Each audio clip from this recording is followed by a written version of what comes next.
Live show on YouTube, Into the Fringe, where we discuss lost civilizations, UFOs, cryptids, unsolved mysteries, megalithic structures, extraterrestrials, interdimensional portals, time skips, and more. Don't change that channel, because now you are leaving the mainstream and entering into the fringe. Well, greetings, Cardinal Sin Nation. It is I, Cardinal Sin, and welcome to another episode of Into the Fringe, where our guest is Walter Bosley, and Walter is an investigator of historical occult mysteries, author of pulp fiction novels, a screenwriter, and has appeared on History Channel's Ancient Aliens. After 20 years in national security, Walter Bosley runs his small press publishing company, Lost Continent Library, founded in 2002. This is over the 20th year of Lost Continent Library. Bosley has traveled much of the world and has been a publisher and author for 2 decades. Bosley spends his time writing fiction and nonfiction, as well as investigating strange mysteries. The latest news about Bosley's projects and books can be found at lostcontinentlibrary.com. My friend Walter Bosley, welcome back to Into the Fringe. And you're muted. That's my bad. Oh, there we go. Hey, I'll say the same thing. It's always good to be here. I'm looking forward to this one. Yeah, definitely. This is going to be a lot of fun. It is good to have you here, and always good to see you, sir. And I figure we should probably go ahead with our traditional tiki pour-ups. So I'm going to unveil mine, and we will see which would beat the other, or at least scoring for cool points. So I have Pinhead. Uh-oh. It might be a match. I have Gandalf. Different kinds of powers, but different kinds of, yeah. Well, Gandalf is an Asteri, and Pinhead is a demon, allegedly. So let's go ahead and get that pour up going. I will be having a lemon cayenne Kavita probiotic drink because I'm on a delicious, healthy cleanse diet. Ooh.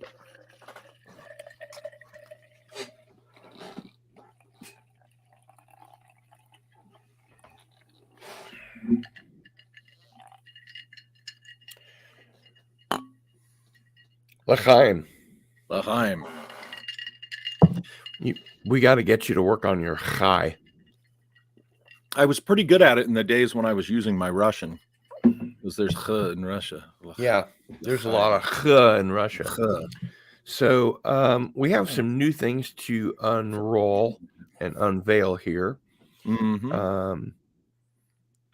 As people are rolling in, I wanted to mention that our giveaways tonight are a rare demon mask from Walter's movie Hell's Bells, a t-shirt, yes, and a Critical Hit Gaming with Cardinal Sin phone cover.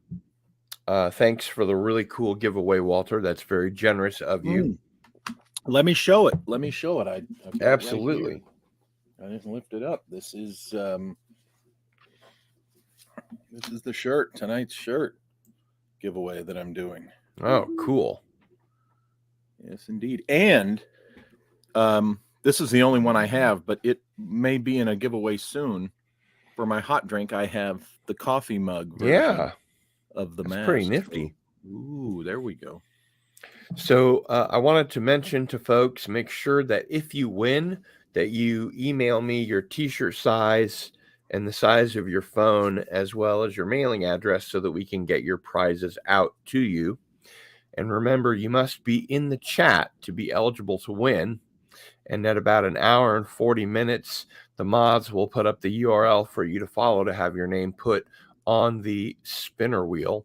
We're also going to give away some 4K Blu-ray and DVD discs. A few housekeeping notes. I've got my Patreon up and running at patreon.com/GilBavel. And I've completed my YouTube channel memberships along with custom loyalty badges. So feel free to join. There are lots of different tiers with different incentives/rewards. So please check out both my Patreon and channel membership levels. Join the Cardinal Sin community and hang out with like-minded geeks and weirdos. Monetization has its privileges for both the content creator and the members. Now, according to my analytics, over half the people that watch my content aren't subscribed. So please subscribe. It makes a big difference. And as Canadian Spider-Man says, it's free. It costs you nothing. So please make sure that you're subscribed, or Canadian Spider-Man will beat me up. And you'll save a puppy. What else did we have to go through? We're going to see who's here tonight and say hello to folks. And the Bodhisattva Kid was here first. Radioactive is in the room. And in fact, I got my very first super chat from Radioactive. Hail Cardinal Sin. Let's kick off Into the Fringe the right way. And so let's see if I can do this correctly here. So this video is for you. This is Peter Robbins, and you're watching Into the Fringe. Thanks for supporting the channel. I've been collecting those, getting ready for the day that I was monetized. Very cool. Very cool. Hail to Cosmic Squirrel. Gap After Dark is in the house. Michael Beacom with a $5 super chat says, we can super chat you now? Outstanding. Congratulations. To which I have to respond to Michael. Hi, I'm Tim Swartz, author of The Lost Journals of Nikola Tesla. You're watching Into the Fringe with your host, Cardinal Sin. Tim Swartz. Cool. Swartz. The Schwartz is with you. And Darius Munchausen is in the house. And I want to make sure I got everyone here. Ms. Grimm is in the house. Greetings. Hey. Cheers. Muzzle Velocity is here. People are saying hi to Aris, so he must be here. Although I don't see him as of yet. Oh, there he is. I saw him for just a second. There he is. Chutzpah. That's a chai sound. Chutzpah. Chutzpah. And Muzzle Velocity is here.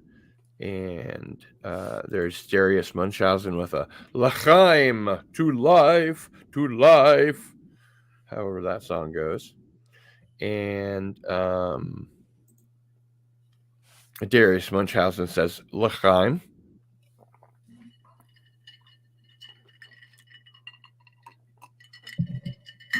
We must protect our bodily fluids.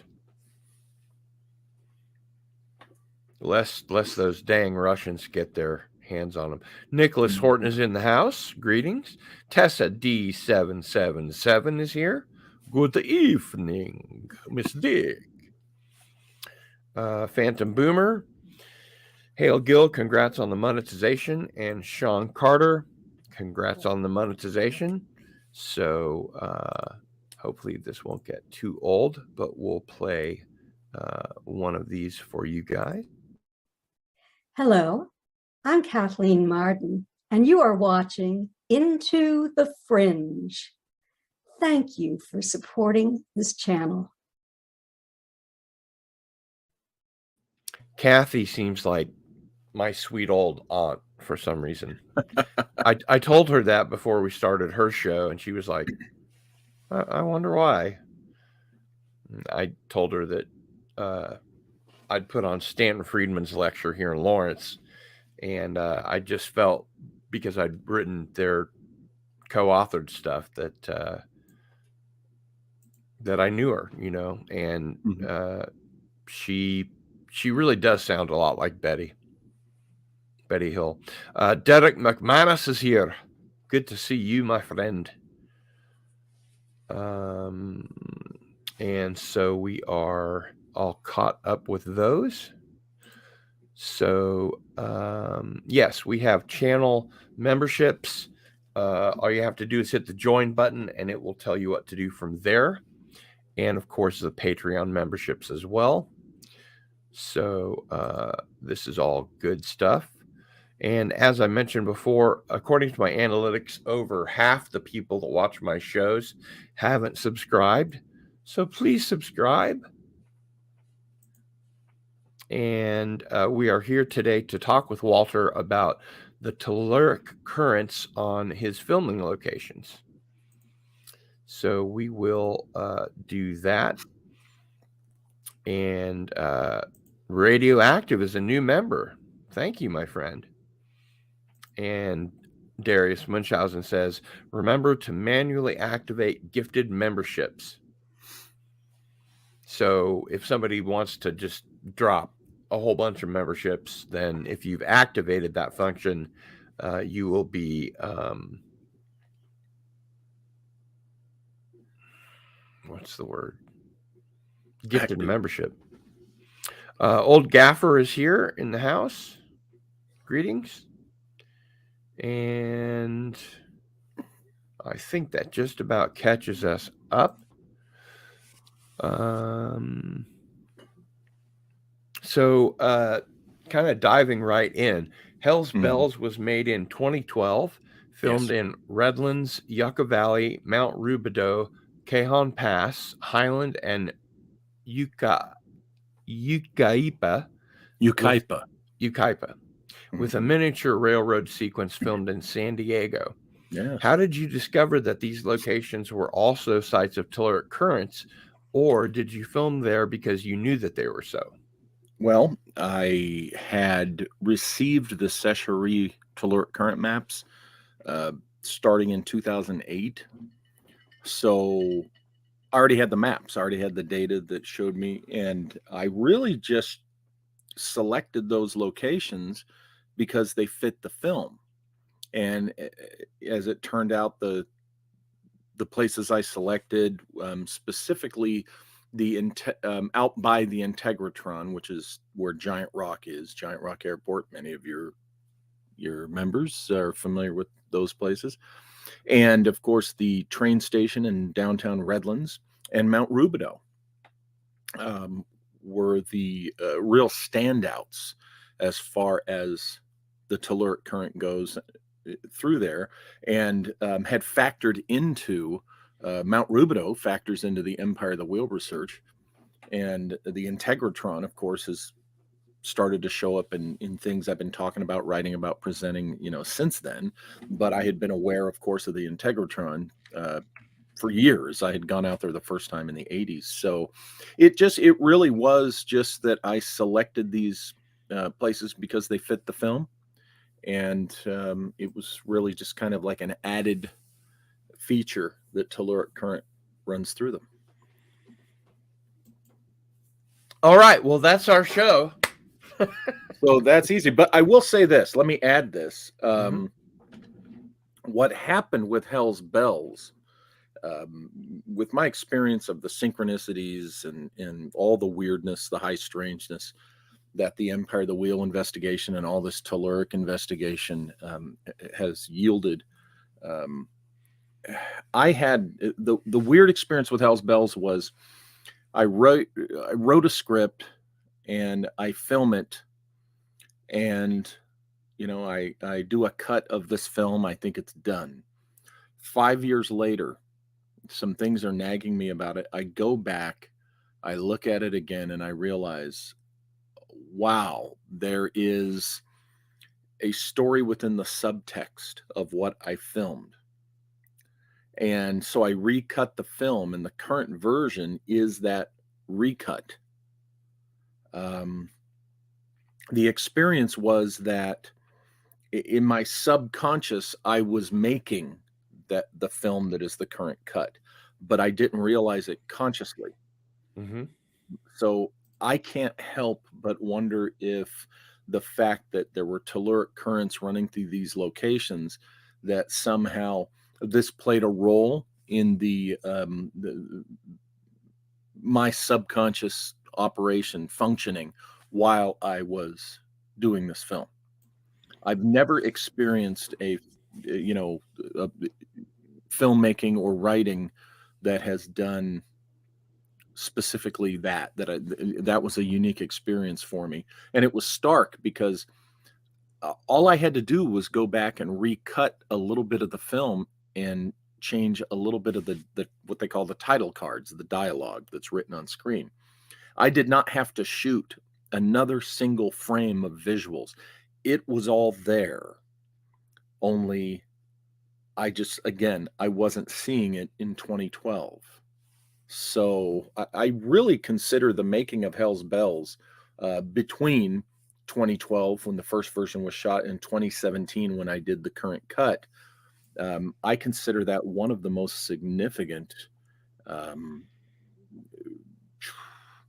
high strange experiences I've ever had, truly. Do tell. Mm-hmm. It led to the desire to do the current film I'm working on, something that goes even deeper into, because Hell's Bells, you've watched the film recently yourself, you probably listened to the discussion that I posted with Laura London a while back, in which we discussed the psychological implications, the Jungian themes and other themes. It just really is a complete esoteric, that's a word I like, esoteric experience for me as a writer and director. Absolutely. And thanks everyone for gifting memberships and becoming members. I appreciate that. Eli McInnes is in the house. Hail, sir. And when do I get a Lost Continent Library t-shirt? I wear a double XL, by the way. Can we get shirts at your website? Not yet. We are in the process of identifying where we're going to have the new shirts made. And years ago, the ones I had made were the white t-shirts with the logo in red, a little bit on the front, and then big across the back. And this time we're going to step up the game. They're going to be black t-shirts with the red logo on the front and the back. So as soon as we identify where we want to have those made, believe me, one will be on its way to you, and I'll be talking about those all over the place.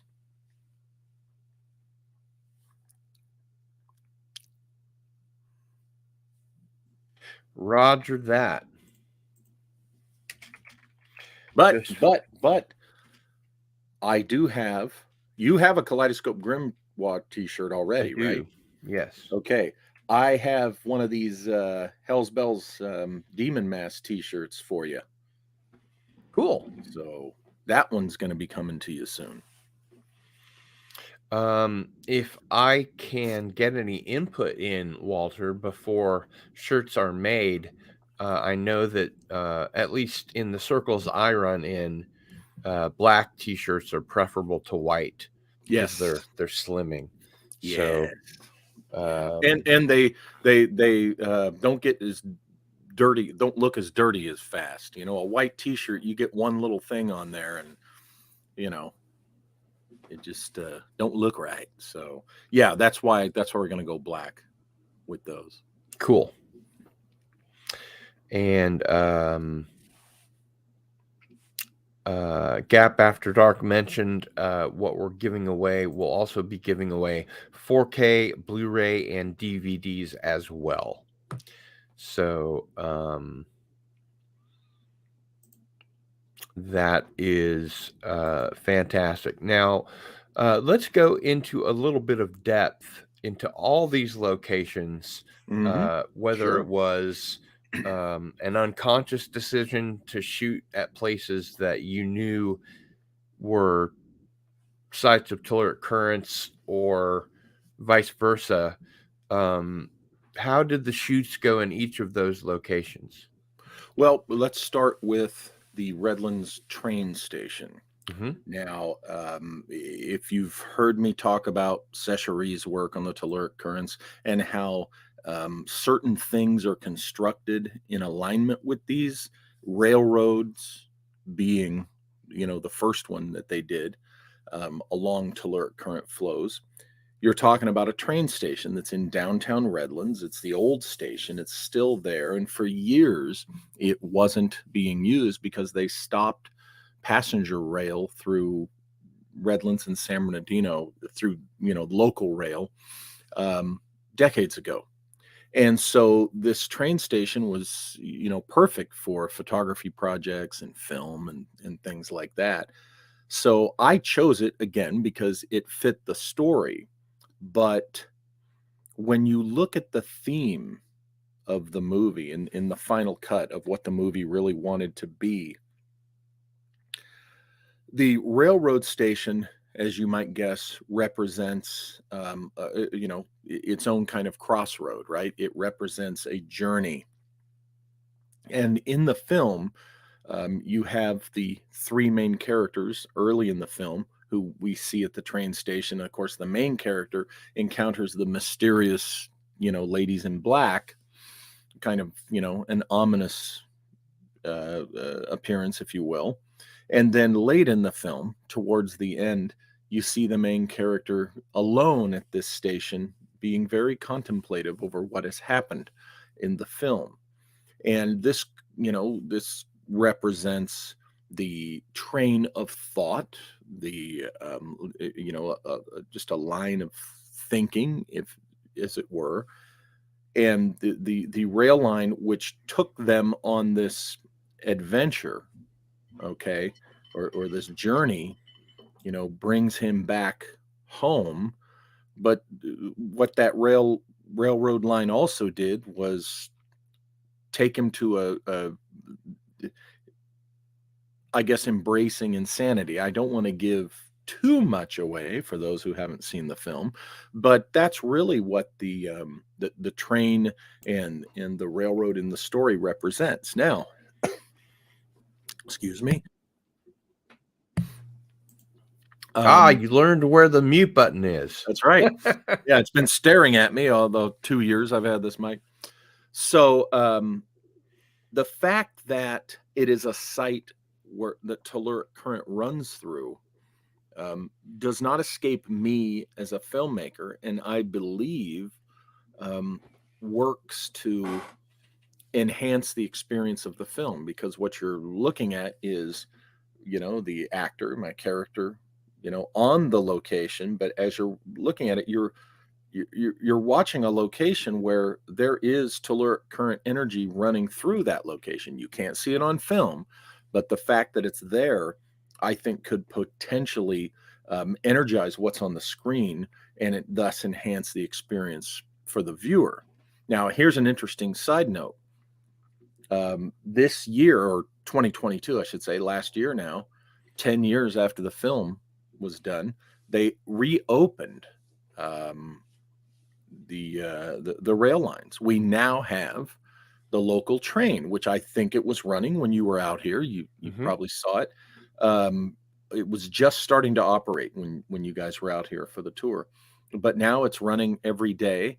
And what that says to me and someone like Seshari, we've talked about this, is the energy running through that line or has been reactivated. With it being a living railroad again, that means the energy is being generated up more. Okay, which means we can't film at the old railroad station anymore because now it's essentially part of the new railroad platform. It's in use, yeah. Yeah, but it is interesting to note that it is alive again, so to speak, and that energy is running through. So that's the train station location. Now, to piggyback onto that, when you see the miniatures, it's an HO scale train, diorama layout. That's done. And that's one of the things that while I was watching it last night confused me, because it's supposed to be a silent movie and you can hear the train sounds. Yeah. And it's supposed to be a black and white movie, but there are color elements. They used to do that. They used to in certain scenes, they would start out by painting the frames, or they would use the early day version of color film. Lon Chaney Sr.'s Phantom of the Opera, like the one that he stars in. Tone. Well, yeah, but in the Mask of the Red Death scene, that's actually in color. And what they did back then was they used the color film that did indeed exist back then, but it was a very limited, their ability to use it was very limited. Right. So I throw in, also there's the part where the Fausto character is remembering and having a flashback, and there's a bit of the color touch in there as well. Now the sound, Fritz Lang, for example, did that in one of the Dr. Mabuse films, where it's a silent film, but when the actors like open a box or a door, or they use anything mechanical, he did the thing where he would put those kinds of sounds in there. It was the beginning of, as you're getting into the 20s, later into the 20s. Is it the Testament of Dr. Mabuse? I think it's the Testament of Dr. Mabuse. Yeah, it is the one that he does that. So it was a thing that was done. And I thought it would be fun while the train was on the screen to put the clackety, clackety, clackety in the train whistle. And that's down at the San Diego Model Railroad Museum in Balboa Park, which I have been going to. That museum I've been going to since I was in college in the early mid 80s at San Diego State. I spent a lot of time in Balboa Park. That's a discussion in itself. But I would go to that Model Railroad Museum, and then, years later when I was married and my son was born, a little kid, I would take him there and show him. So I contacted them, got permission to take footage on the day that they were running the old steam engine. So if you look at that train, it is, the old steam engine, because it's a period film. I didn't want to use one of the diesel engines, obviously. And there was one guy there who I guess resented them allowing me to do this, because he did everything he could to step in my way whenever he could, to blocking the camera. What the hell? Yeah, it's, how some people are. It's like the self-proclaimed Ambrose Bierce experts, or the the Zodiac killer self-proclaimed experts that still believe it was just one guy doing it and they're going to be able to solve the crime.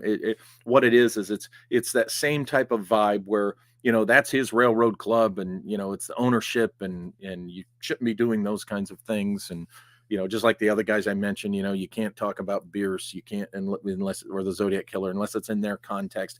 It was that kind of vibe. He just resented somebody else being there. It was just, but I worked around him. I got the shots I needed, because there they are in the film. And that further emphasizes the Telluric Current presence, because Balboa Park is on a major Telluric Current running through downtown San Diego. So there's the Telluric energy in that museum as well.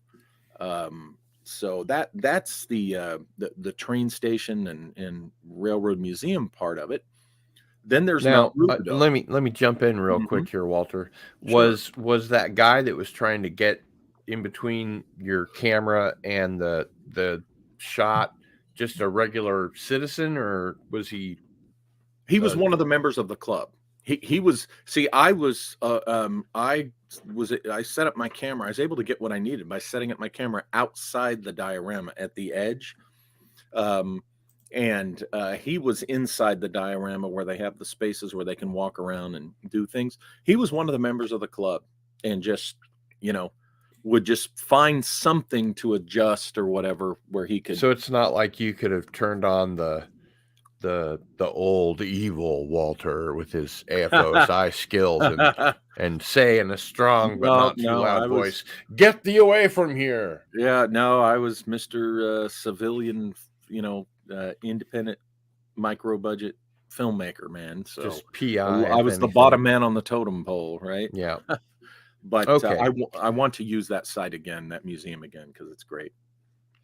Please do continue. I kind of. Oh, well, Mount Rubidoux now is I can't remember how many feet. It might be a couple hundred, whatever. It's a few feet shy of being technically a mountain, but they call it Mount Rubidoux. It's one of those hills that's just misses being technically a mountain in altitude, and it looks like a mountain in downtown Riverside.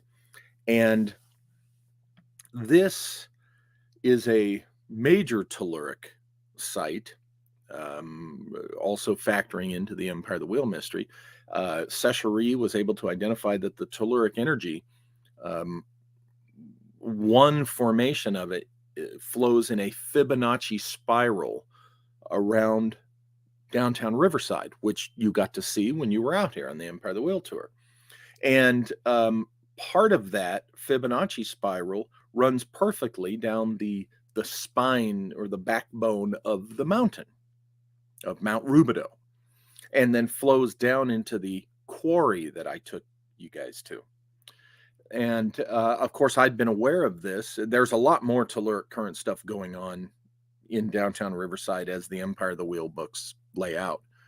But I chose Mount Rubidoux because the location fit the story. Now, what's interesting is they also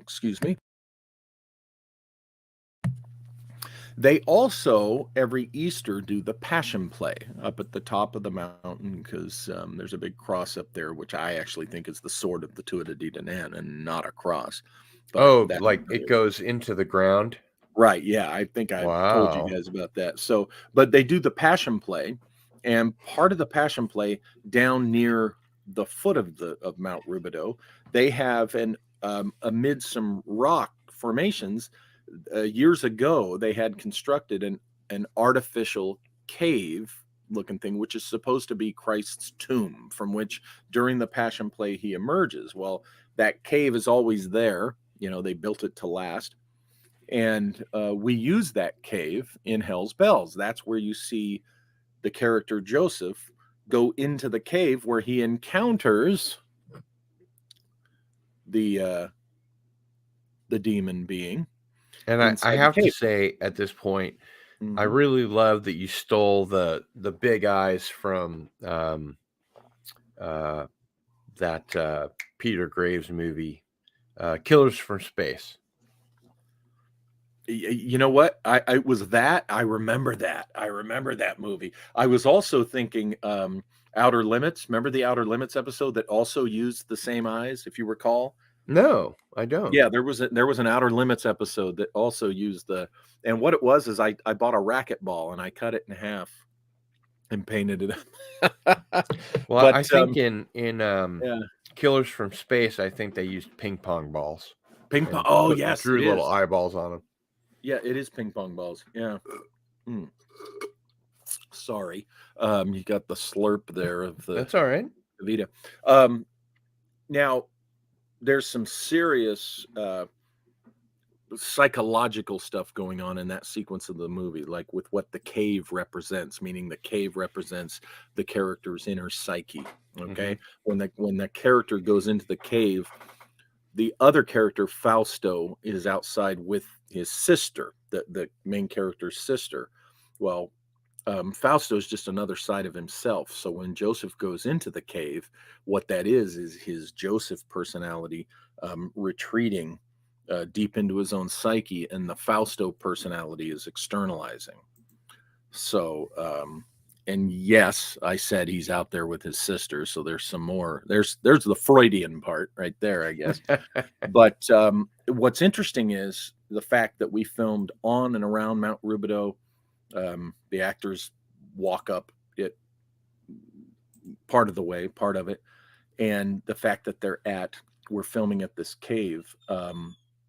There is energy flowing through this whole thing, and this mountain, and even the cave part. Now, when he's inside the cave, that's out about I want to say almost a 3-hour drive.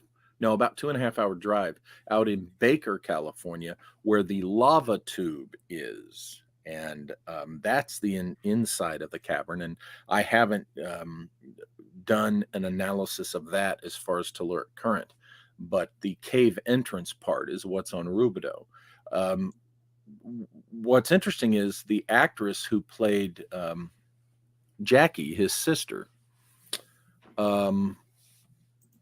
she had just a real drain of energy. She had kind of a episode where it was, we were concerned that it was heat stroke, and might have been a little bit of heat stroke. But she had this really weird, just when we were done shooting, it just drained out of her. And that is something that can happen when you visit the Telluric spots. It all depends. When I was at the quarry, remember I told you the story of being out there at the quarry. Mm-hmm. The first time I went there, I came away from it afflicted, as you might say. And I felt completely the energy draining out of me as I drove the mere 20 minutes from the quarry to home. And then by the time I got home, I had come down with a fever and body aches and such. And there's a lot of Telluric current there, as I shared with you guys when you're out here. So she experienced that on Rubidoux, on Mount Rubidoux. So I thought that was significant as far as the Telluric connection goes to that location. Now, remember, also, it's her character that doesn't make it back alive. Spoilers, folks, we're talking about the film. So it's interesting how she's the one that experienced, the physical reaction to being there in the location.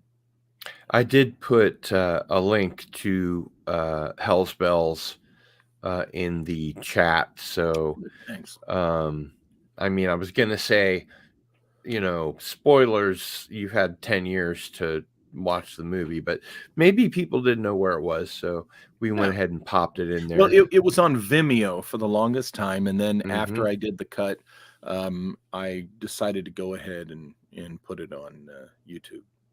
Brian Evans asks, how is Walter's movie coming on? Can you tell us about Kaleidoscope Grimoire? Yes. Now that we're into the new year and things are going, I'm getting stuff settled and I'm getting the work area.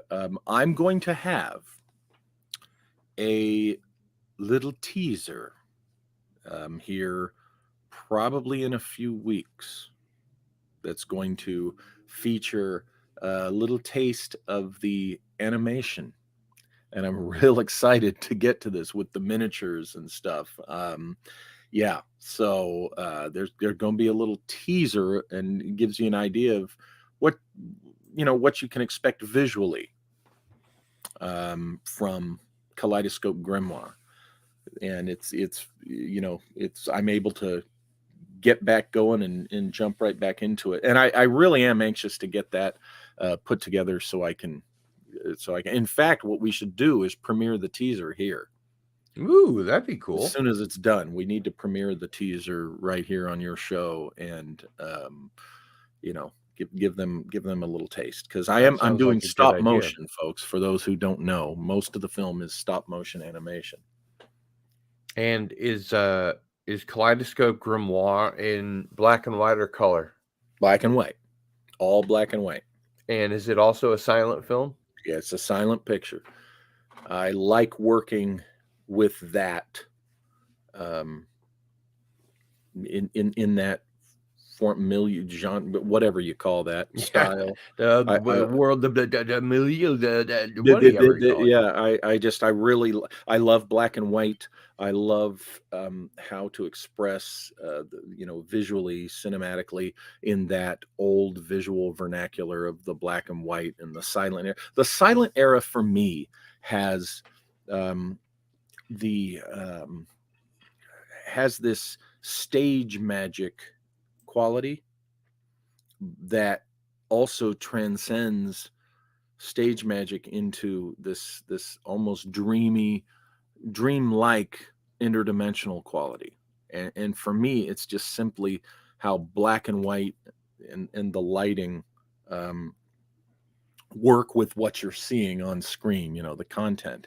And so that's why I like it, because I feel like I'm watching a dream awake, having a dream awake, and the experience of it after it's over is I feel like I've just had this waking dream, and then of course going back to it and to see if I missed anything that I'll get upon continued viewings. And so that's why I like working in the black and white silent era, and I do make them period pieces. The costuming and such, they're not. Yeah, the costuming in Hell's Bells was great. Oh, thank you. I did that myself. Really? I rated my, I rated my mom's and sister's closets at their places. Said, hey, you got any old stuff, and what I couldn't find there that worked, I went to thrift stores. It really did look like they were flappers. Yeah. Eloisa, the actress who plays the sister, she looked fantastic with how I costumed her, the cloche hats, the evil twins, the dark twins. I selected their costumes to look just like something from the 1920s, and the same with the male characters in the film, especially the Joseph character with he's out in the wilderness, but he's wearing the tie and the blazer, like you would see in the old adventure films, and like some guys would do, in that era.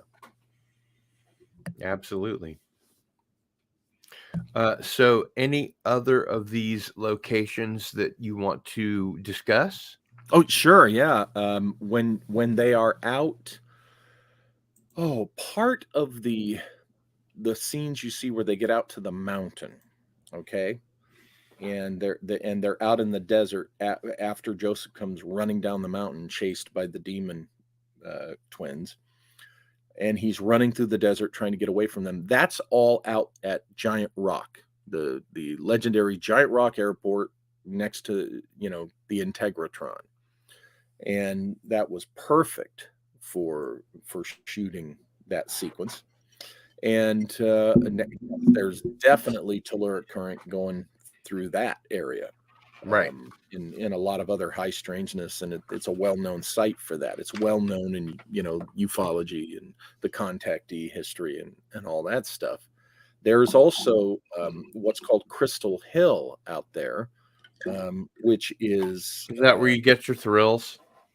No, that's Blueberry Hill. Oh, sorry. Crystal Hill.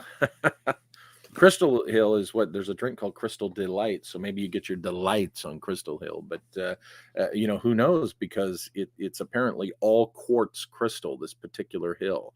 So think about how, energy, natural energies and psychic energies or whatever will store in quartz crystal. And in the beginning of the film, the opening shot with the Fausto character standing on the hill looking across the desert, that's out at that site, out at Giant Rock Airport, and he's standing up on Crystal Hill. So the film starts on Crystal Hill, and it ends there too. So again, telluric current running through a major location of the film. It runs through Cajon Pass, where we filmed out at the rocks, the very distinct rocks. So it really, I can't help but wonder if the fact that we filmed on so much telluric energy that went into my experience as a writer director, having this film that I'm consciously making actually have embedded within it, in the subtext, a different story, so I would love for that to happen again.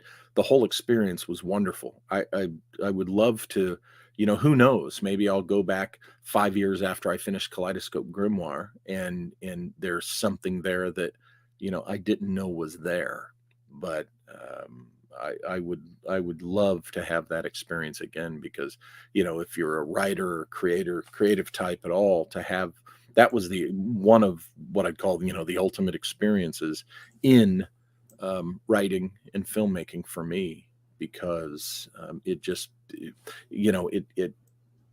brings it, what's the word I'm trying to say? It exposes this depth and texture that you just didn't know was there, and yeah, it's hard to describe. That's why I'm stammering around here.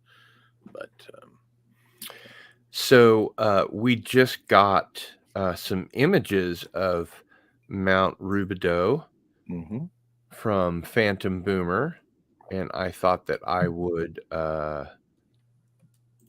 share that here. So there's one shot.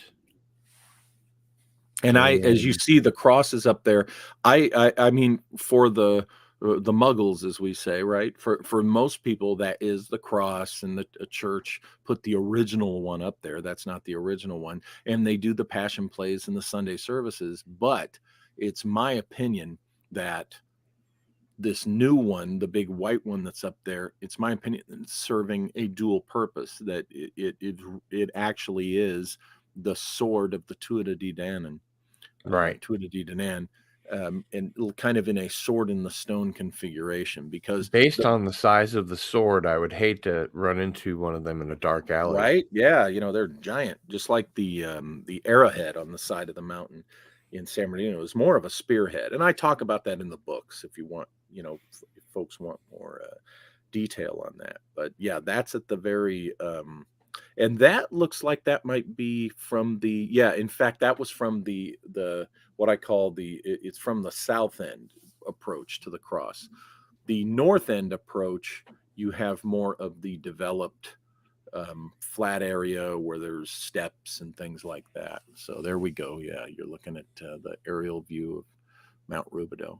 And forgive me, I'm from Kansas, where they call Mount Oread a mountain, although it's just a steep hill.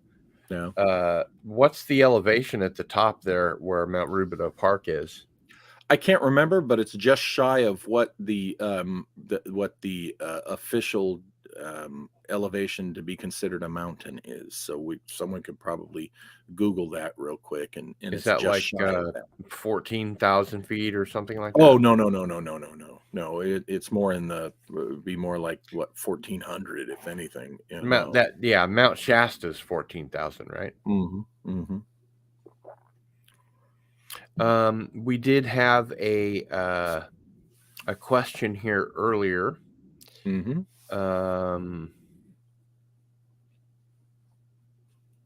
I can find it.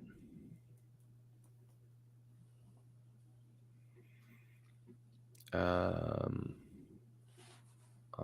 working on it. The question was basically, what's the difference between, Canadian Spider-Man says, what does Teluric mean in this case? Telluric current it's scientific. It's a real thing. It's a low energy frequency, low frequency current or whatever of energy that runs naturally through the planet. I see Reed Speed alluded to telegraph, and so it was the telegraphers of the 19th century which really tapped into the telluric current with the way they set up the telegraph system. You know, the poles with the lines and where they would have the stations. Now, the telegraph companies generally were connected to, in a business relationship with, or owned by the railroads. So where the railroads went, that's why the telegraph companies went with them, for logical reasons.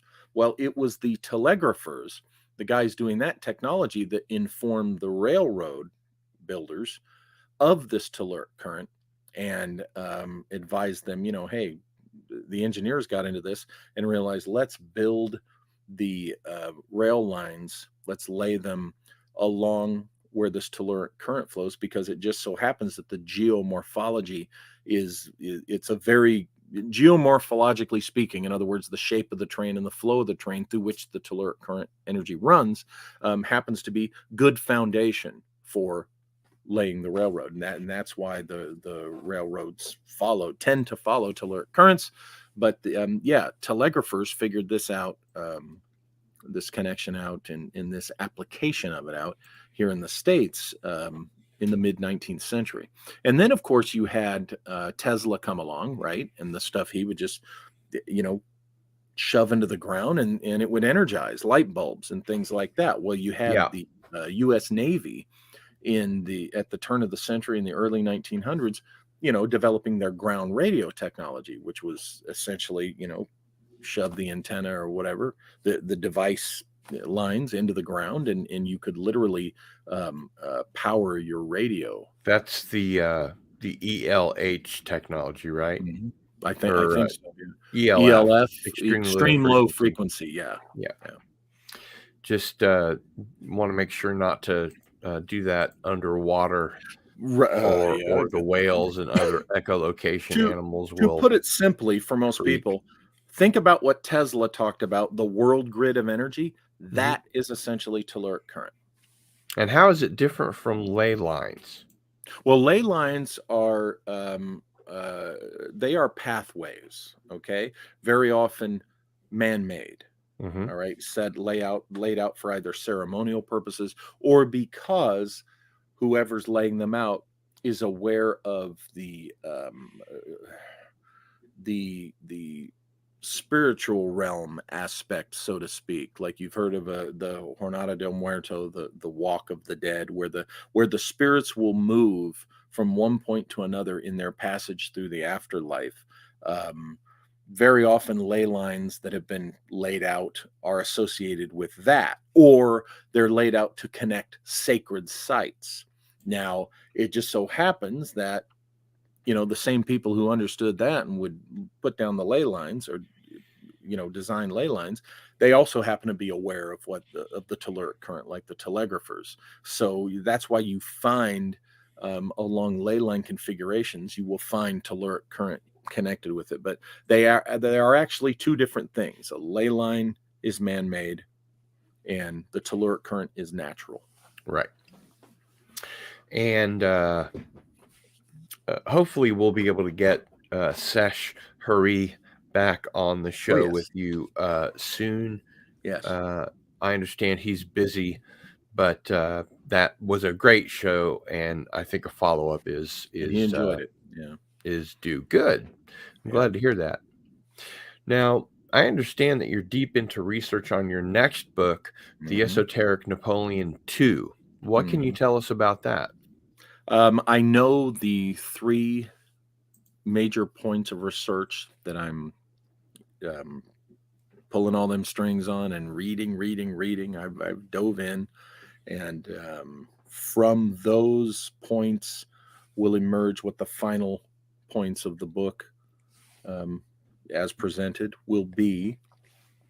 And it really focuses on more what I think Napoleon may have been doing in the United States after coming here under the identity of his brother. If you recall, in the first volume, I explained how Napoleon probably came here.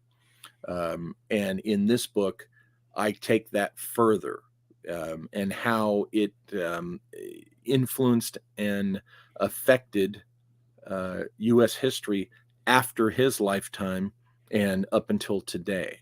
So it should be a pretty interesting book and an excellent, volume 2 to really present my personal view of and hypothesis of the real Napoleon Bonaparte, which has never truly been fairly represented in history as we're taught it.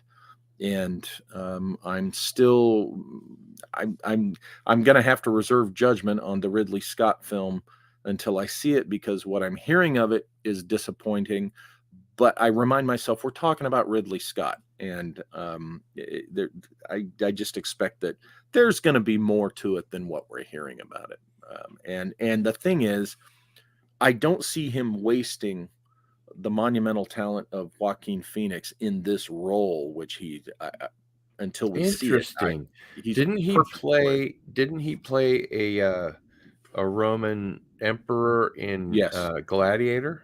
Yeah, he played a bad Roman emperor in Gladiator, and in this, again, I'm hoping Ridley Scott is honest about Napoleon, and if he is, Joaquin Phoenix will be perfect, even more perfect for the real Napoleon. Now, if he disappoints us and just tells us the usual 200 years of British propaganda BS, then it's like, okay, that's disappointing. But I'm hoping that Ridley doesn't disappoint us. I mean, the guy's a master filmmaker and storyteller, so fingers crossed. Yeah, and hopefully he's not going to just toe the regular British line, right? Which is, as Brian Evans says, old Bonaparte had bad press. Yes, he did, Brian. So, yeah, I would expect more out of a biopic from Sir Ridley Scott on Bonaparte to be more than just, the standard Waterloo scenario. And, right. Yeah. Of course, Josephine was a big part of the great love affair of his life. She was, indeed. She was. He regretted divorcing her because the only reason he did was he got, the whole dynasty thing. He had to have an heir. She couldn't give him an heir. So he divorced her and married the younger woman so that he could, and he did regret that. Yeah.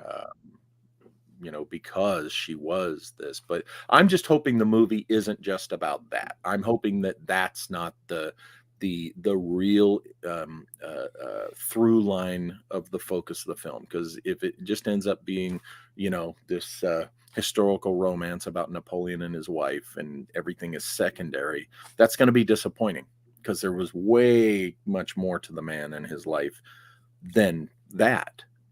Even though that was, because she wasn't the typical, she'll be an interesting character, believe me. And I hope they get someone good to play her, because she wasn't the typical woman, that was in the collection of princesses or whatever, the dynastic type that they had to choose from so that they could make their royal babies. She was really this independent woman who he took a lot of, crap because she was older. She was, I think she was a divorcee and and had the kids already at the time.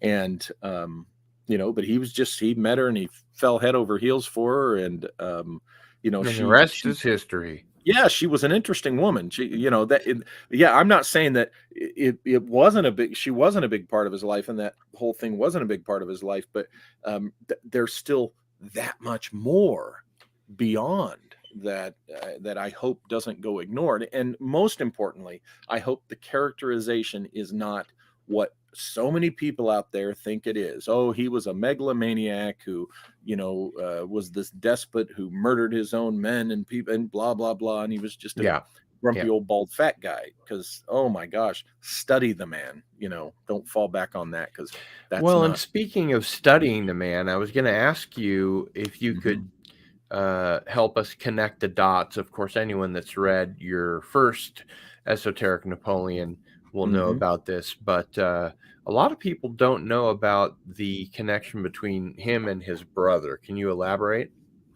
Yeah, well, Napoleon and his brother Joseph, Joseph was a little older, not by much, but they looked remarkably alike. So much so that when Napoleon was getting threats on his life, and there were going to be attempts to kidnap him or assassination attempts, by the way, pretty much all, if not all, dreamed up by and backed financially by the British. Okay. They started using Joseph as a double for him. They would have Joseph wear his clothes and go out in his carriage first, or in one direction, and Napoleon would be in another. Okay, so they were already using Joseph as a security double, so that later, after Waterloo, after he had to flee Malmaison, Malmaison. I always get it mixed up with the restaurant name out here, but they had to flee, and he was on the run. He ends up in Paisano. Yeah, he ends up in Rochefort, the port city, and that's when, this is history, folks. This is history. The witnesses stated at the time, Joseph begged Napoleon. He said, "Let's switch places. They'll never know the difference." And guess what? There was a United States naval frigate right off the coast, and they sent a launch, a little boat, with 2 U.S. Navy officers coming to take Napoleon to the U.S. Navy ship and get him to safety to the United States. This is a fact, okay? And Joseph, his brother, said they'll never know the difference. They won't know it's not you. And at the time, though, Napoleon and his whole retinue, Joseph included, they all thought that the British were on their way to take custody of him and he was going to give up.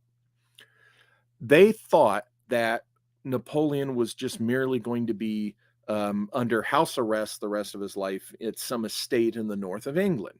However, the British people, God bless them, they were increasingly curious about Napoleon, in spite of the nonsense that their leaders, their aristocracy, was spewing about him. And the British got cold feet. They said, "Whoa, we can't bring this guy to our soil because he'll just rally the people, and we'll have another, civil war, and we'll get overthrown this time." So they decided secretly that when they picked him up, they would go straight to St. Helena, that rock just a couple hundred miles off the coast of Africa. And but at the time, when they're at Rochefort, nobody knew this. So Joseph is volunteering to, what he thinks is to spend the rest of his life in relative comfort in this estate. Joseph was the one who liked being a celebrity. Believe it or not, Joseph liked being a celebrity a lot better than Napoleon did. Napoleon Bonaparte, don't get me wrong, he loved his trappings but what was interesting about the man is, unless it was ceremonial, when you see the images of him, when you hear the description of him, he always wore a plain uniform. His officers, okay, and his support staff, he made sure they were opulent, but he liked wearing his plain hat, his plain coat, and his plain uniform. The uniform of an artillery officer is how he put it. And Joseph, his brother, is the one who loved all the high life, the regal. So fineries. Joseph, to him, my God, to live the rest of his life as his brother, the great Napoleon, he was going to be in hog heaven, and his brother would get to, because before leaving Malmaison, the estate, Napoleon had told a couple of folks there, his brother, the people that were there with him, that he was asked, "What are you going to do now?" And he says, "You know what?" He said, "I just want to explore my interests in, history and science, And I think I want to explore South America and California. He wanted to go into the the world explorer, archaeology hunter type of life. He wanted to do that, and he wanted to do that in the Americas. So he was gathering, before they left the estate, he was gathering equipment for expeditions. He was gathering all his science and technical and history books from his library. Okay, this was his intention. And so he's there at Rochefort. He's got to make the decision. And we're told that after all this, he just decides, oh, the British will treat me with respect. I'll just surrender and get baloney. And I'm not the only guy or the first guy to think this. This is a theory that's been out there for decades. Okay. And there was even a guy, I can never remember his name off the top of my head. He's in the book. He was the historian and biographer at the time who the British sent to St. Helena to interview who they thought was Napoleon. I call him the Bonaparte captive. And that guy came back from one of his last visits, and he said to the British authorities, guys, I don't think this is Napoleon. I think this is Joseph. Oh, really? And we're told that nothing came of it. Okay. But we're also told that during the time that they were arresting who they thought was Napoleon and all this was going on, the British also sent a couple of British warships to America because they were hoping to intercept what they suspected would be a boat with Napoleon on it. So the British suspected that they would do something like this. Joseph begged him to do it. This is why I say, and I'm not the only one, this is why I say he took the deal from Joseph, the offer, and he lived the rest of his life in the United States under the name Joseph Bonaparte, his brother's name. And boy, the implications from there, some of which I already shared in Esoteric Napoleon Volume 1, but where I'm going to take it, where my research is going from there, is just mind-blowing within the context of this whole Esoteric Napoleon thing. So I'm real excited about this. I'm excited to be back working on the research for this. And it's going to be, for those who like the first book, you're going to love the next one. Yeah, I'm looking forward to buying a copy. Can you give us a vague ETA? If I had to guess right now, I'm going to say no sooner than fall, maybe late summer. But I still got a lot of research to do, a lot of analyzing, a lot of figuring out what I end up with, where it goes, and then I've got to write the book. But yeah, I'm saying most likely in the fall, this calendar year. I really want it to be out this calendar year. But everything depends upon the research. I'm not one of those who decides, hey, I'm going to write this book, and then I if I have an hypothesis or a hunch or something, I research it thoroughly, and if it does not bear out with presentable evidence, okay, to make an argument, then I don't still make that argument just because I wanted to make that argument and have that book. I mean, what'll happen is, what you'll get in the book is the product, the fruit of the research I do, my analysis, and I'll be presenting what I do find. So I try to keep it real that way and honest. I wanted to take a moment here and turn you on to some movies that I've recently obtained, just to get your opinion. Here we have Dario Argento's first film, Trauma. Oh, okay, cool. I have not seen that one. I'm familiar with it, but I haven't seen the it. Giallo started. Yep. This is Was that the first Giallo? Trauma? It was the first Argento Giallo. The first of his Giallos. Yeah. That's what I meant, because Giallo started Giallo, right? And this is a Blu-ray that Vinegar Syndrome put out. That's nice. And another film I'm not sure if you've seen, but if you have, I'm sure you will agree with me that it's one of the greats, is Six String Samurai. I'm not familiar with that at all. Oh, wow, Walter. Oh, boy. You will love this. Okay. This is the good stuff, as they say. So here's sort of the inner box. Okay. Man, this is a really groovy movie.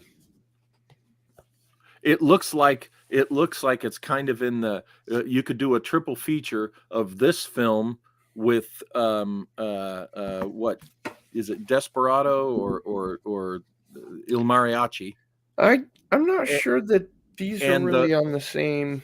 the Fastest Gun, or the one that Roy Orbison did, the Western where he has the gun and the guitar. Fastest Gun in the West. Sounds like that would be that might be a little closer. So this is the 4K. Again, Vinegar Syndrome release. That's nice. It comes with this this really cool booklet about the film. Oh, always good, always good. And I believe it also comes with some postcards. So this is sort of the beginning of the film here. Okay. I guess you can't really see that very well. And this is an excerpt. And then the gods smiled. The making of Six String Samurai, a first-timer's apocalypse. And that's from the director. And this is a really great shot. Oh, wow. Okay, cool.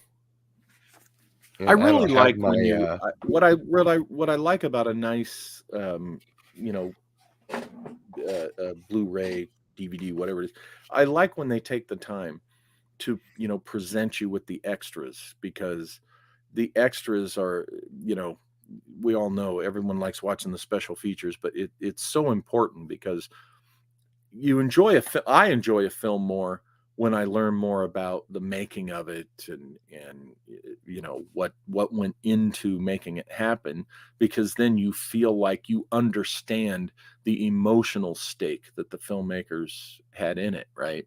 And I think it makes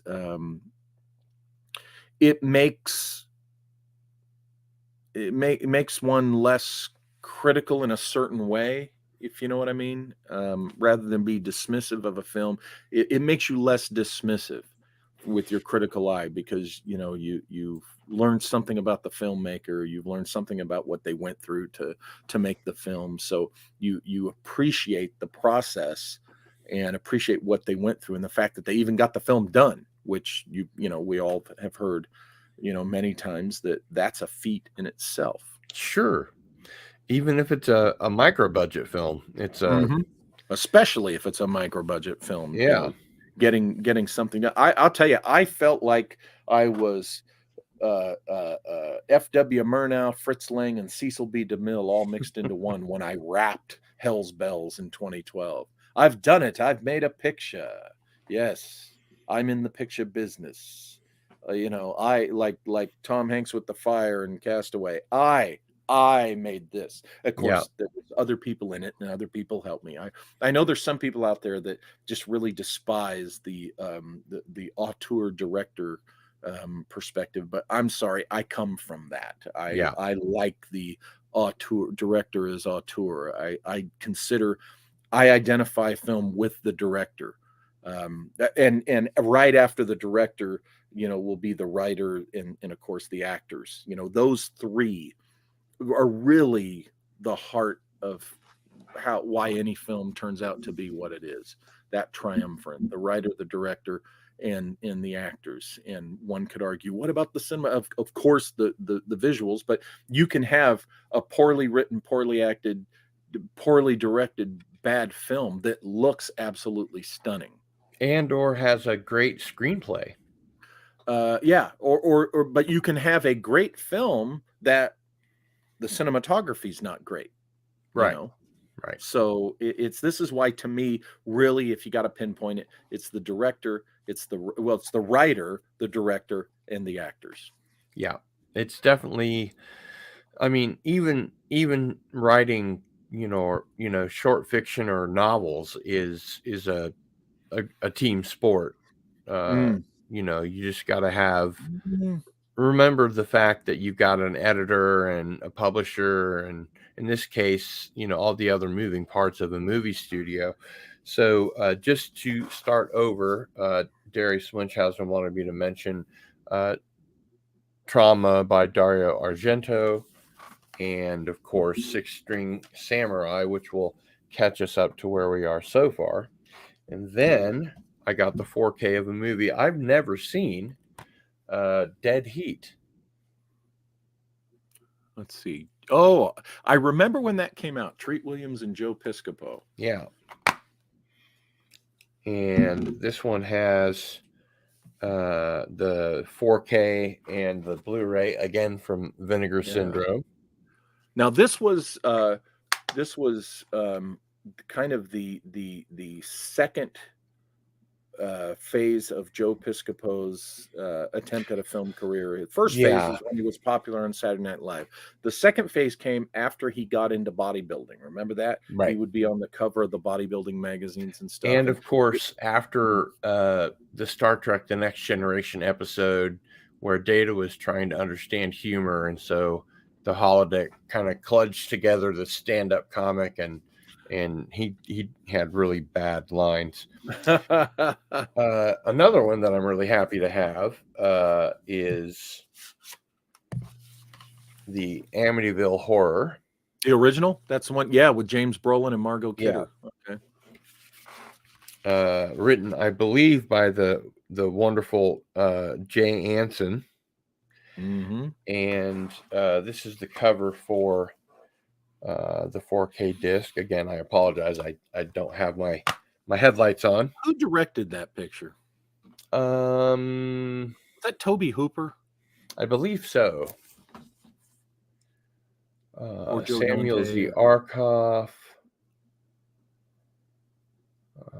Written by Jay Anson, or based on the novel by Jay Anson, anyway. Mm-hmm. I guess it's should be sorry on about there. that. I guess it's Samuel Z. Arkoff. No, Arkoff's the producer, because he's the one that owned American International Pictures for a while. I don't think he's the. That's it's directed by Stuart Rosenberg. Stupid. So there you go. That's a name I know I should know. The answer to all of your pressing questions there. Okay, Stuart Rosenberg, Amityville Horror. And just for the hell of it, I picked up Amityville 1992, which is called It's About Time. And you see the clock face there. I'm guessing there's a little humor injected into the 2 minutes series to by this midnight point, right? on the old clock. And this one's just a Blu-ray, but I am going to. Do you remember when you were a wee kid? There in the late 60s, there was a TV series that lasted one season called I think it was called It's About Time. And these astronauts they crash land back in the caveman days. I vaguely remember. That sounds like maybe you're talking about that Planet of the Apes movie or something, right? I think it was probably after Planet of the Apes, but it had Imogen Coca, who National Lampoon Vacation fans will remember is Aunt What's Her Name, but her and I see the guy's face, but who played her caveman husband. But anyway, it was a brief series. Caveman husband. That would be a good name for a movie in and of itself. Hey, there we go. Caveman husband. All righty. Darius, would you please put a pin in that for later? And then Phoebe Cates and Rick Mayall in Drop Dead Fred. Oh, yes. Yep, Drop Dead Fred. That's a cult classic, right? Yep. And I haven't seen it since it came out, so I decided to pick that one up. There you go. Yeah, there's people that are the big fans of Drop Dead Fred. I remember thinking it was kind of silly when it came out, but in Uh-huh. retrospect, I might not be one of them. Now I'm going to go ahead and move into some of the giveaways that we have Let's do for it. tonight. Do it. Another Dario movie Argento's Deep Red, Deep Red. of course. Deep Red. Since I've And been this is, using I headphones, think I have this my might be. radio voice. Yes. Why? Thank you very much. That's right. Elvis has left the building. This is from Arrow, and I believe this might be the first of Argento's. Well, it's not the first of his Giallo films because it's kind of an absurdist,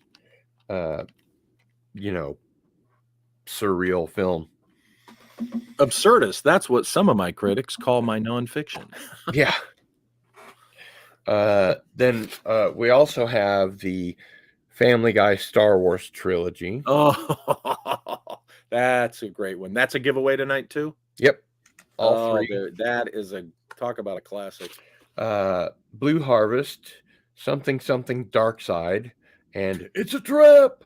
It's a trap. Requiem for a Vampire. Okay, yeah.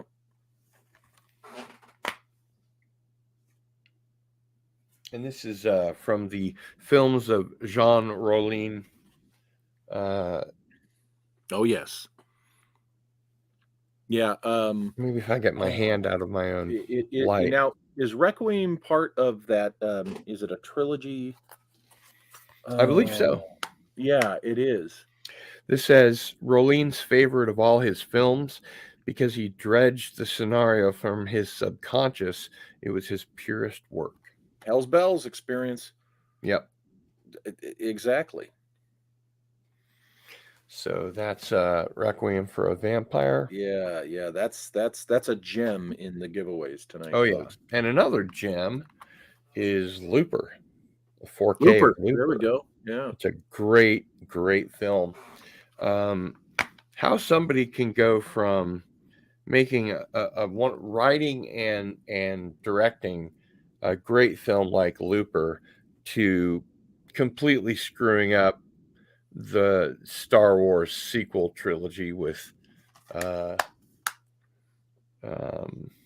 Yeah, but remember, there's multiple hands in a property like Star Wars. Like Kathleen Kennedy. Kathleen Kennedy. But, I hope Doomcock is right. The Last Jedi. I hope Doomcock's source is right and that they're fixing Indiana Jones the way he reported most recently. Well, we have a hashtag around here. Hashtag Doomcock was right. And so far, good. He's really never been wrong because he reports on rumors. Yeah. So we're also going to be giving away the 4K of The Death of Superman. Okay. Ooh. And that's a good one.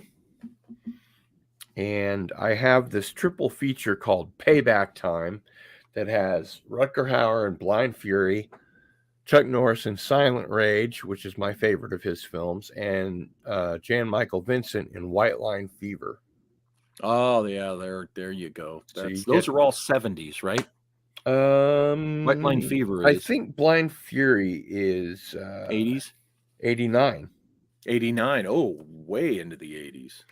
And Silent Rage is 82. Okay. White Line Fever 75.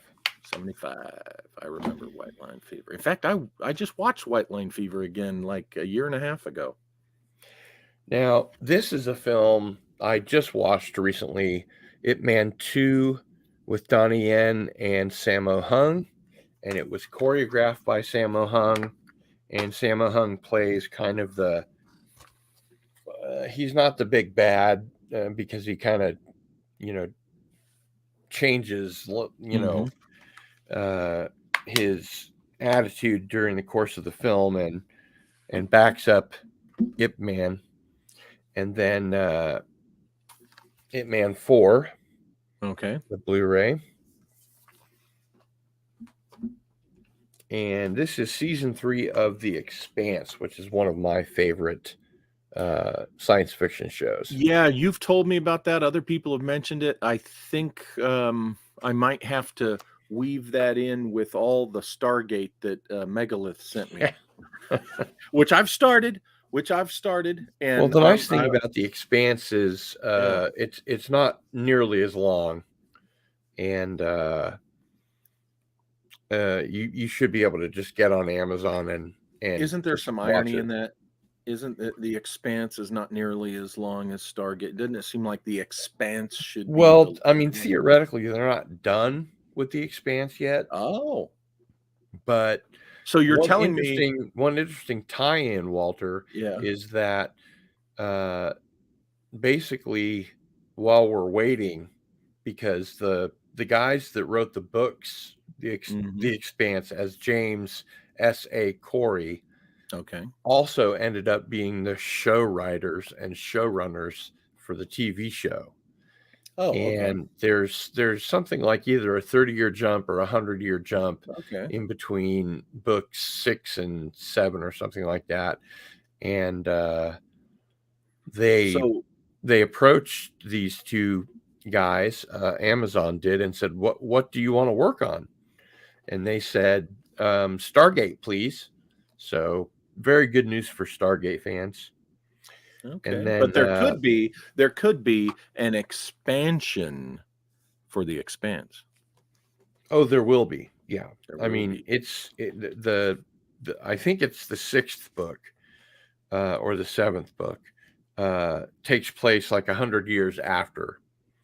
Okay, I'll have to jump into this one too. They're just giving the actors time to age, I guess. And then, of course, we have the Ben Stiller remake of The Secret Life of Walter Mitty. Yeah, I haven't seen that. I saw the trailer, of course, and little snippets. And as an added bonus, we have an autographed copy of First to 11's latest album. Okay. They are a rockin' band. So good stuff on offer, in addition to the T-shirt and the phone cover. Oh, there you go. Excellent. So, I'm using by the way, I've got my Kaleidoscope Grimoire phone cover going here, rocking here on my. That's pretty cool. Ain't that cool? I heard you dropped it twice, and I have dropped it twice, and it's been great. So I'm very. How cool is that? Yeah. Pleasant Valley Picker is a big fan of Stargate Atlantis, but has not seen The Expanse. So I guess you're in good company. I thought Ip Man 1 through 4 were all excellent. And I happen to have the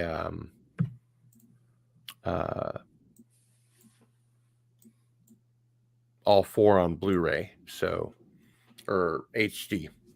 So these are ones that may not be, all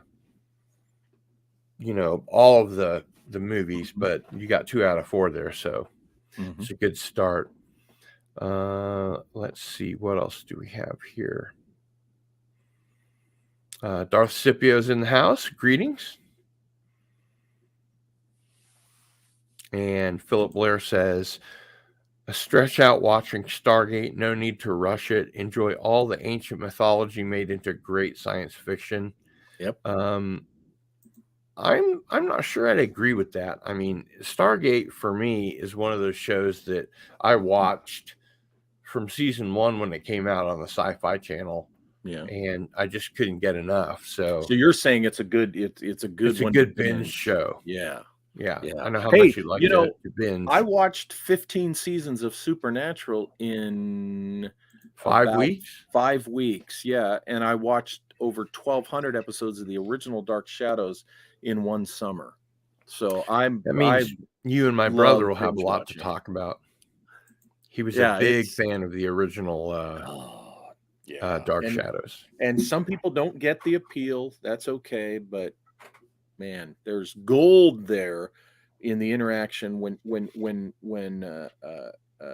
Barnabas and Quentin and Julia and Dr. Stokes, when they get rolling, there's some episodes that are just absolute gold. They missed their chance with their films. They should have done a Barnabas, Quentin, Julia and Dr. Stokes, Professor Stokes film. That would have been fantastic. But yeah.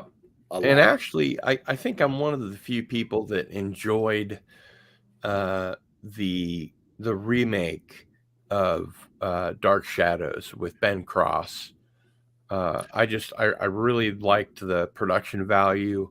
I thought that it was, it was a Dan Curtis production, so I thought it was that was enough. nice that it was Dan Curtis. He attempted to bring it back. For me, it's hit and miss. There's things about it I just don't like. There's things about it that I do. But in all fairness, I haven't finished watching the whole thing. And I did not realize that Jonathan Frid was Canadian. Yes, indeed. There is a documentary about Jonathan Frid out there. Oh yeah, on Amazon, and it's interesting. It's worth watching because there's it's the only one that's been done. So you learn more about Jonathan Frid, and I think they came real close to bringing Dan Curtis's daughters came real close to with a showrunner. I forget his name. He's done a couple other shows. But he was a lifelong original Dark Shadows fan. They came real close to bringing a Dark Shadows series back. Unfortunately, with all this stuff going on at Warner Brothers, everything, if not just on hold, it's been, I don't know. I'm gonna have to watch the podcast. I watched Terror at Collinwood because she's real good. She's friends with the guy who's the showrunner, and he was on one of her episodes and kind of updated her on where it was. And I got to see if it's still alive or not, because I never realized how many podcasts you listen to. Oh yeah, I listened to Telluric Currents, just a few, all the ones you would expect. You, and I pay attention to Doomcock and like Dark Journalist and Steve Cambion. And you're thinking of I used to watch Nerdrotic, but the Critical Drinker. Critical Drinker, I've watched some of that, and and good for you for not watching Nerdrotic anymore. Yeah, it just kind of it seems like it's a group dynamic insider thing, and I just but Max's Models is a favorite one of mine. Definitely a regular. Max's Models. Well, after the show, remind me about Nerdrotic. Okay, I'll give you my what for. Okay. Let's see. I think we talked about that a little bit, but yeah. Tiger Stripes is here and says Jonathan Frid credited Joan Bennett for teaching him his film chops and helping him get over camera fright. Yeah. Yep. Joan Bennett was the Hollywood name brought to the a veteran that they brought to the show, and yeah, she was fantastic. And I apologize, I haven't I can't speak. I haven't had the URL up for people to go to enter the giveaway, to join the giveaway. So just go right here, and I'll leave that up for the rest of the show as much as I can. And let's see if we can jump to another question here. How much detail can you get into about your TV show prospects and other film prospects, etc.? It is moving forward. I know that's vague. We've been having meetings in the last couple of weeks, and it's looking like it's even moving closer to happening. And I am going to, it looks like that I'm going to be having the producer on my Walter Bosley channel one night. And then she has a podcast too that she does with a couple other hosts. We're talking about me being on hers and talking about it, and her being on mine and talking about it. So that one, when that is going to happen, believe me, I'll let everybody know so that you can hear it directly from her, what, the extent to, that we'll talk about it. And I'm hoping that's going to happen soon, because she's really cool. She's very smart and talented. And I've been excited about her vision for all the things I've worked on with her, that, the stuff that as we've developed it. I trust her with my material as a writer. I trust her with the material and with any research that I've done for her for stuff. So I'm hoping to make this happen soon. We just talked about it yesterday, and she's out of the country right now. She's down in South America working on another project. So as soon as she, gets finished with that, we'll set the days when we'll do each other's shows. But it is moving forward. And folks, those of you who've been there, have been close to the process, this is the way it works. It can take a The long closer you get, the less you talk about it. Yeah, exactly. And then when it happens, it suddenly you get the call. Okay, it's happening. Yeah. we need you to sign this for them and that for the, Here, and take these forms and get them to your lawyer. yeah. I mean, the way it works for me is my contract is with her, right? And then Right. the contract for the show and everything that will come from that goes through her, but my agent, I have an agent, that's how it works, is you negotiate with the producer who and that's what the agent is for, is to take care of all of that stuff for you, and thus earn their percentage. Yeah, exactly. For those that have not heard it before, could you please give us a little bit about your UFO sighting? Oh yes, December of 2014. My kid's boyfriend, her boyfriend came in from work. He's a chef, works in the restaurant industry, and he comes walking in the house. He goes, "Hey Walter, come out and look, there's a UFO out here." And I thought, okay, I'm going to walk out there, and he's seeing, a satellite, a little speck of light. I walk outside and my jaw drops. There's a bona fide UFO hovering over the house. It's about the way it's shaped like a dome. It's glowing inside, like there's some type of pulsing energy, and there's a rotation, and it's just hovering, several feet above the house. I have time to run back in and get my camera. I come back out, I start filming the thing, and then it starts moving slowly away. And as it moves away, it starts dumping over the side this molten hot white goldish substance, but it's molten. So it's dumping, profusely, but it's kind of like pouring over the side, and it continues on and eventually disappears. There was a low cloud cover that night, and it disappears into the clouds, and we're just left standing there, mind boggled. And but I caught the incident on video. It was one of those things where what we were seeing with our eyes, we were seeing it a lot closer and in greater detail than the camera captured. And this is a phenomenon that, again, that's a whole other discussion in itself. This phenomena that our recording devices, for some reason, can't capture the objects as we're seeing them.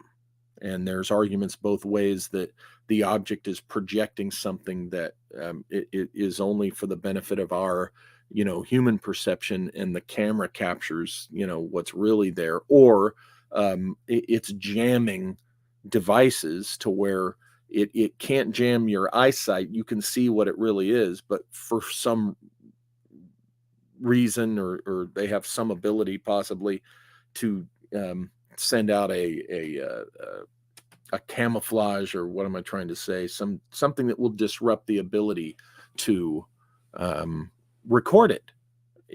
So it's interesting when I show the video, I say we saw it. What we were seeing was much closer to us, and I can describe the details to you. All this looks like is one light, and you see the molten stuff dropping over the side for sure, but it's the recorded experience is not the experience we had in the detail, and so it's not as stunning when you look at the recorded experience. Yeah, I would agree that with my I had 2 UFO sightings in 2021, and the one that is the most grandiose, the most absurd, whatever. It was I was holding a bag of groceries, one in each hand, and I happened to look up and see this thing, and I realized the best I can do is just put those bags down and keep watching it, because before very long it's going to fly over the crest of the house that I was living in at the time. So I just absorbed it, and then I went right in and typed it all up so I wouldn't forget. And that's how it was. Yeah. So was there a place where the molten stuff landed? I followed up, and what I found was this charcoal type substance that was so delicate that the minute I attempted to, move it or pick it up in some way, it just essentially disintegrated into powder. Of course. And in those places, though, subsequent to that, and excessive, there was mushroom growth that was conspicuous. Yeah. So my assessment, it had not a thing to do with extraterrestrials. It had something to do with other things. It was not an extraterrestrial incident.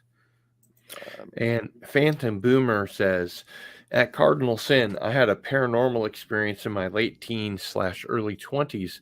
Friends and I were playing with a Ouija board, scared the shit out of us, have not been near one since. And I know your feelings on that. Oh yeah, Ouija boards. I kind of try to avoid. My mentor had told me to never, don't mess with them. But not everybody has the same experience or concern about them. So, I guess to each his own. Yeah. And it's interesting because there's a lot of experiences where people will be told to stay, shy away from that or this. And for me, it's all a matter of what it is that you're interested in and what you want to get out of it. And Cam's Crash Courses says, is Walter saying it was terrestrial, meaning us? That is a possibility, but I think it had more to do with other intelligences. There was, let me put it to you this way, within the context of the direction it came from, the direction it was going, its connection to activities I had been doing earlier that day, and in my research and what I saw, it had a very much a Tuatha De Danann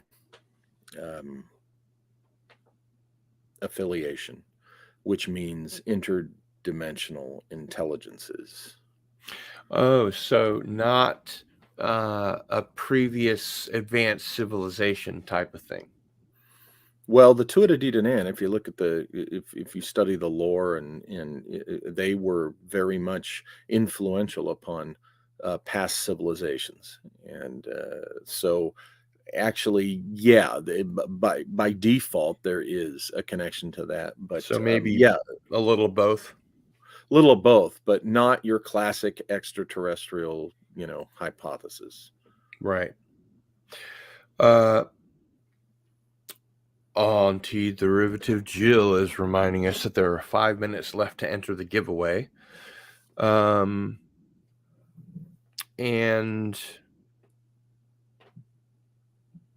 let me see.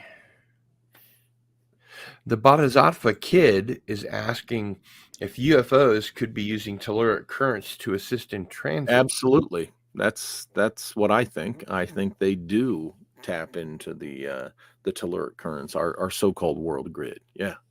Ding, ding, In ding, fact, ding. there were a couple of researchers back in the 80s. That's where I first heard about this, that they were looking at the crossroads lore, and they had determined that the crossroads lore had to do with essentially world grid or telluric current, where these currents intersected. Okay, and their data showed that there was the predominant clusters of UFO sightings were where these energies intersected.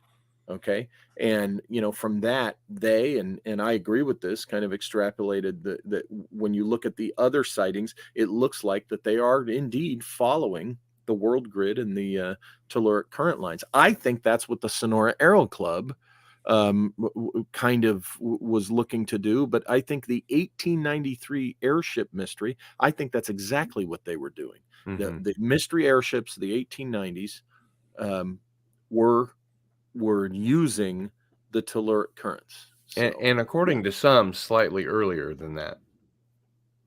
Oh, I would say in ancient times, they, whatever flying machines they had, they were doing it too.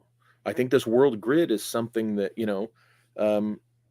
has been understood and used in a practical manner for ages by some. Yeah. I couldn't disagree with that. So just before we go ahead and load up into the giveaways tonight, and again, thank you for the generous giveaway of the rare demon mask shirt. Can you please plug your YouTube channel, your Facebook page, etc.? Yes, I can be found at lostcontentlibrary.com. If you go there, you can find the links to where the books are sold. You can also find my Walter Bosley channel at YouTube. It's all there. lostcontentlibrary.com. And not only do you do Sunday live streams, which go for around 2 hours or so, but you and Malia are going to be doing a weekly paranormal show. Is that right? Yes, indeed. Grim Scene Investigations with Malia Grimm. And tomorrow we're doing a live stream from out at the Integratron. So very cool. Very cool. Go to the Walter Bosley channel at YouTube and you'll see that live. And if you can't make it live, it'll be posted after we're done. And of course, your books are only available at lulu.com. Only print on demand, yes. And not on Amazon. Not on Amazon. Amazon's not good for small press publishers or independent authors. So I will not sell on Amazon. So don't go looking there. You won't find them, and you probably won't find used copies because Walter Bosley books people tend to like and they keep. So they do. They do. I'm proud of that.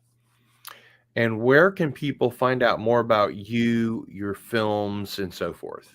Same place, Walter Bosley or lostcontentlibrary.com, and there's a link, where you can learn about me and what I've done in the past and the films and things like that. And the website's being built upon and expanded, all the time. So if something's not there right now, it'll be there very soon. But right now, you can get to the books, you can get to the YouTube channel, and you can get to the About Me part. Cool. Tiger Stripe says, it's nice to know Walter is working with a woman. Many won't. I think there's a lot of ladies in our community. I mean, yeah, those who won't do it, I don't know what their problem is, but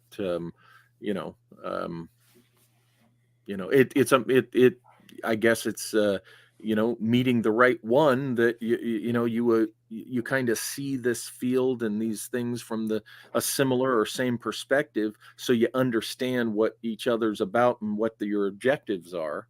Right. So, that makes for a good partnership in this stuff. And so, it works for me and Malia. And I understand that your not your agent, but your producer is also female. Absolutely. So absolutely. Yeah. Yeah. That's, definitely not a lot of misogyny going on at the House of Bosley. No. Now I'm not one who suffers fools gladly. So, male or female, if someone's an idiot, I usually kind of keep my distance. So anybody that I choose to work with, they are not an idiot. So yeah. that's the determine, not sex or age or anything. Is this person an idiot or not? Right. So I don't care who they are, if they're not an idiot. And yeah, Melissa, my producer, is no idiot. That big things are coming from her. Yeah. And Malia is no idiot. Nope, she's not. So you're no idiot. You and I have stuff going, that we've got to remember to have a meeting on soon so we can keep it going forward. And Pleasant Valley Picker CA says, won't work with a woman. Sorry to hear that. I'll work with anyone. I enjoy friends no matter what their gender. Yeah. So Canadian Spider-Man backs you up. Idiots come in all genders, all 104 of them. Good. And I would like to come out on this show with my new pronouns. I do identify as a tree. My pronouns are leaves/branches. So just for anyone that wasn't aware. And I think that's about it for now. So why don't we go ahead and have one of our mods join us, and we can spin that lucky spinner wheel and see how we are going to do. Should we start with the t-shirt, you think, Walter? Sure, yeah, let's do it. Okay. Well, let's go ahead and have a mod join us here. That is an outstanding shirt. It's a lot of plastisol, but it'll keep you warm in the wintertime. Yeah, that's what I'm shopping around different shirt companies, and yeah, so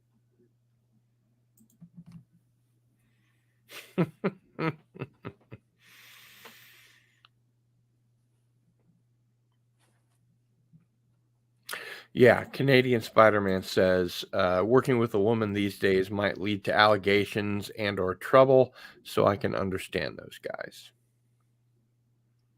And Phantom Boomer says, my pronouns are sir, yes, sir, no, sir. So, yes, Tolfer says, that's a cool t-shirt. Well, hopefully thank you, Tolfer. You will be in the running, and no later than I speak his name, and Canadian Spider-Man has joined us. Hello. There he is. Hi, Cardinal Sin. Hi, Walter. Hello. Can you hear me okay? Yeah. Okay, great. I've just spent 36 hours getting back to Mexico, so I'm a bit. Yeah. Glad to have you on, Walter. That was fascinating. You were a student of many subjects, obviously. Yeah, some would call me a dilettante. Ooh. I'm going to have to Google that. A dilettante? Dilettante. Dill. I Dilettante's always the word where you kind of dilettante. You know a little bit about a lot of things. Yep. Yeah, okay. A bit of a Renaissance man. Yes, right. Rather. Renaissance take man is what I credit. prefer. I can't take credit for the wheel. This is entirely a creation of Jill, and I do have it ready. All right, let's bring it And, forth. ooh, yeah, We have there's- plenty of it's a stuff good to wheel give tonight. away. I'll tell you that, Cardinal Sin. Okay, I'm going to share that with you now. Okay. Share screen And there's full the audio. shirt itself. That's our first giveaway. That is And fantastic. looks like we have, plenty of people. Now, don't Yep. forget Canadian Spider-Man to pull off names as we go, because Right. we are I going to figured out how have to do that since. Yes. several giveaways here. So whenever you're ready, go ahead and spin the wheel for the Hell's Bells t-shirt, and we'll go from there. At your command. All right. Begin. Engage. Engage. Make it so. No, you have to spin it again. Oh. That was a little tiny accidental spin. Sorry, Tolfer. Sorry, what are your instructions? It was too. It didn't really spin. It only went for half a spin. I'm back in Mexico, so the internet this is the best I can do, but I'll spin it again right now. Yep. Ready? Yep. Okay, here we go. That's a proper spin.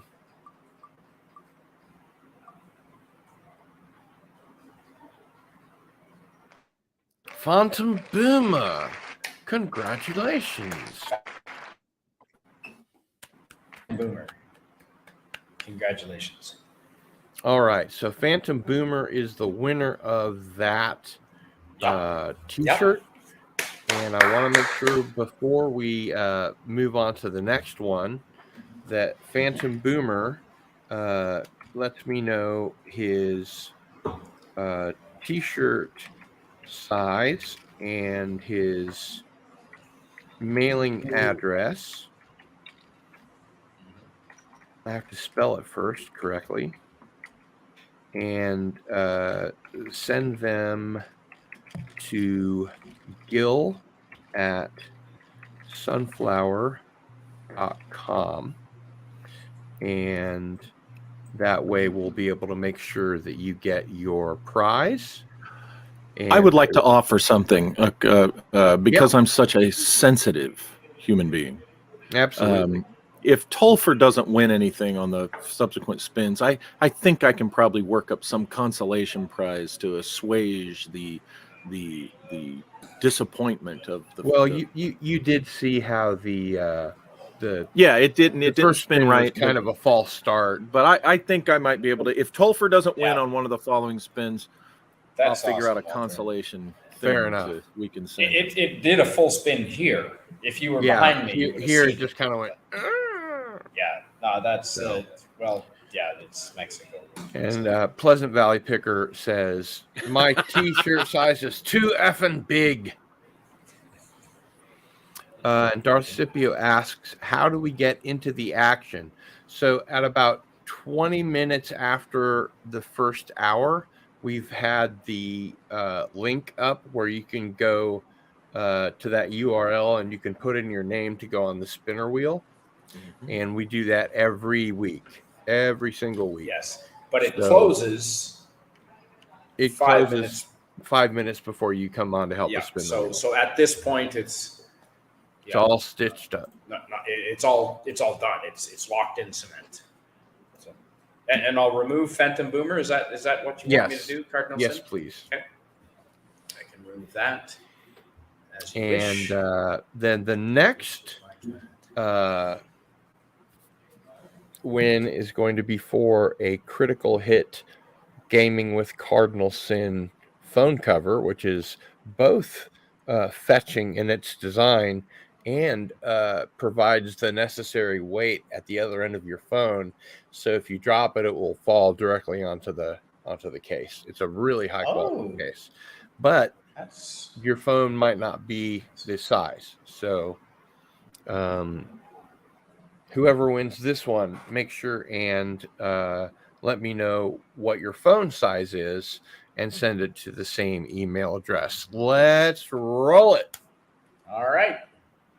Engage. Engage.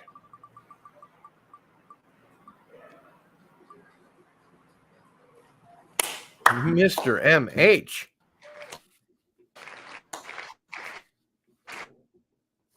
Congratulations, sir. Thanks. Same deal. Make sure I have your phone size.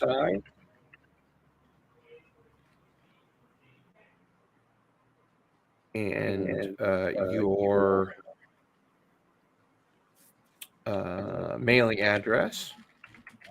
Don't send any credit card details. We don't want that. Well, you could if you really wanted, but no, Really? wouldn't make much sense.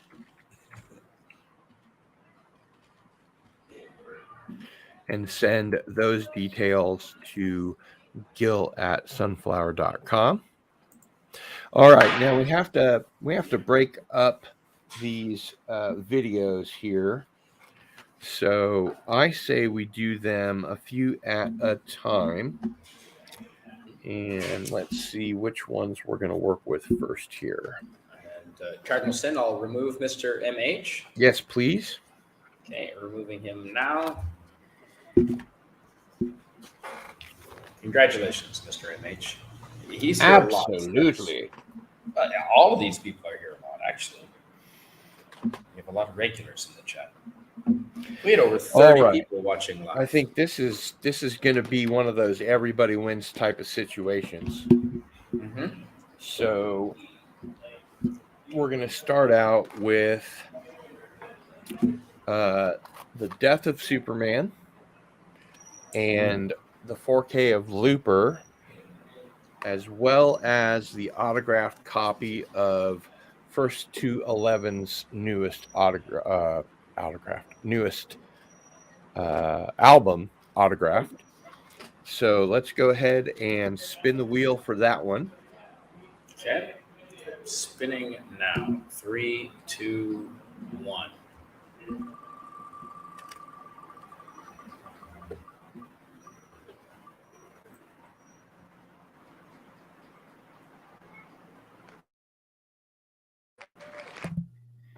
Muzzle velocity.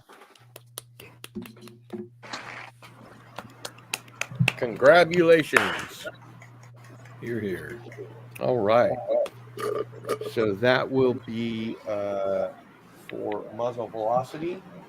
Again, please send me your mailing address.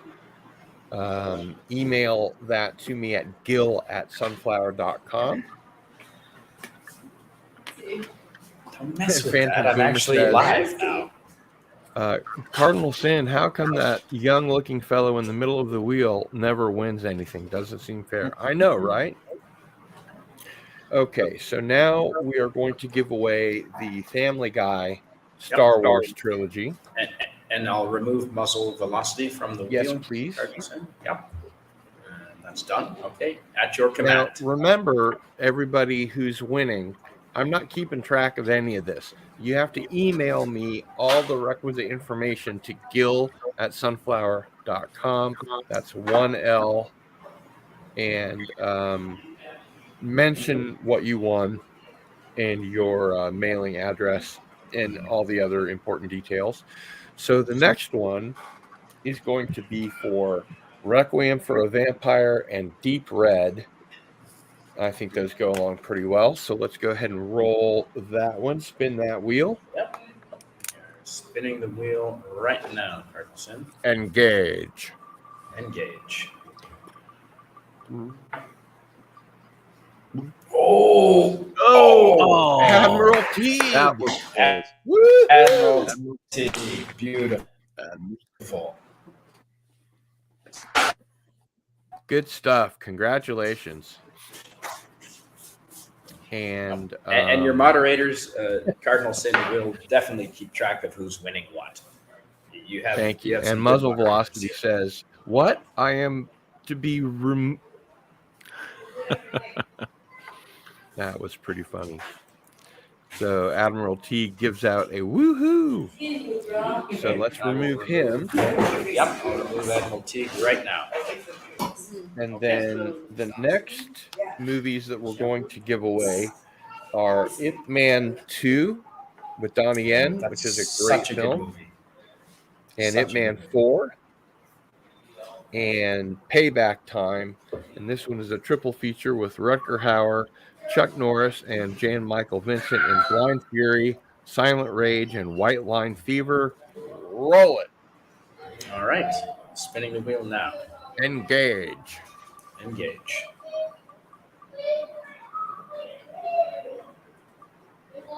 Cam's Crash Courses. Yeah.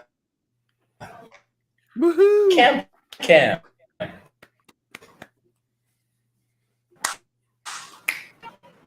Very good. Very good. I'd have to say that Gap After Dark must be the most frustrated person on that wheel right now, because that's Gap 2 in a wants to row stop that and I pass. thought it was going to stop for Gap. And Yep. Yep. It's like, Well, look what a good sport. that's Gap It's right. all automated. I have no All control. Automated. Yeah. Cam is Although- a friend of mine, but I have no influence over the wheel. It's one of those things where the more often you show up, the more likely you are to win, and you never know when we're going to have more than Right. 4 or 5 prizes. So That's right. you got to stick around if you want to win. Winners are players, and players are winners, but they're not mutually exclusive. Okay. Okay.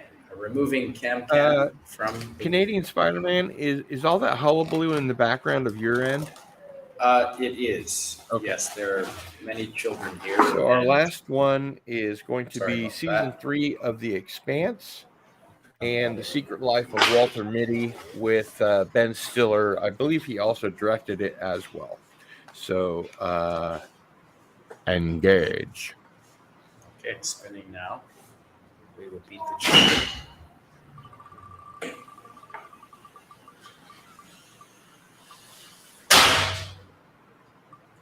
Oh, There we go. Pleasant Valley Picker CA.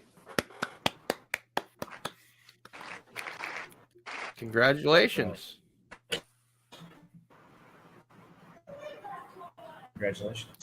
And so again, send me your mailing address and what you won to gil@sunflower.com, and we will take care of you. Whoa. Wow, what are they doing? Like smacking meat around over there?